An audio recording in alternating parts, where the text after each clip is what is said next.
Appendix A, DSML version 2, DSML version 2 introduction, DSML version 1.0, DSML version 2.0, difference between DSML version 1 and DSML version 2, difference between DSML version 2 and LDAP, typical DSML transaction, DSML version 2, IBM implementation, ITDS DSML version 2 support, IBM DSML version 2 top-level structure, IBM DSML LDAP operations, bindings, DSML communication between ITDI and ITDS, ITDI DSML service deployment, installation, configuration, execution, troubleshooting, Java programming examples on DSML, GNDI introduction, program examples, references to DSML official specifications. Appendix B, directory integration, IBM Tivoli directory integrator. Why directory integration is so important?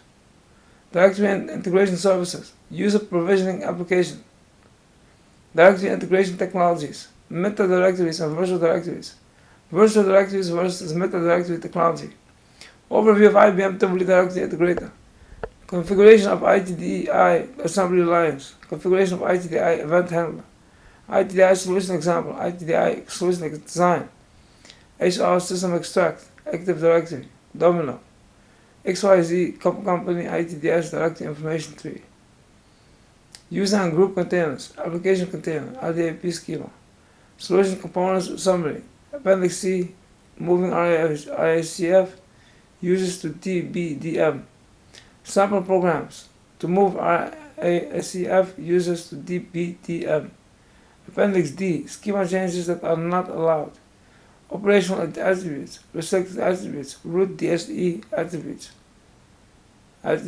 schema definition attributes, configuration attributes, user application attributes, abbreviations and acronyms, related publications, IBM Redbooks, online resources, how to get IBM Redbooks, help from IBM Index.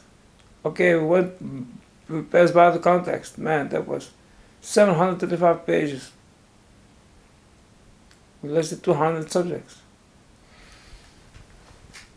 200 categories also. This information was developed for products and services offered in the USA. IBM may not offer the products, services, or features discussed in this document in other countries. Consult your local IBM representative for information on the products and services currently available in your area. Any reference to an IBM product, program, or service is not intended to state or imply only that IBM product, program, or service may be used. Any functionally equivalent product, program, or service that does not infringe any IBM intellectual property right might be used instead. However, it is the user's responsibility to evaluate and verify the operation of any non-IBM product, program, or service. IBM may have patents or pending patents, applications covering subject matter described in this document. The furnishing of this document does not give you any license to these patents. You can send license or inquiries in writing to IBM Director of Licensing, IBM Incorporation,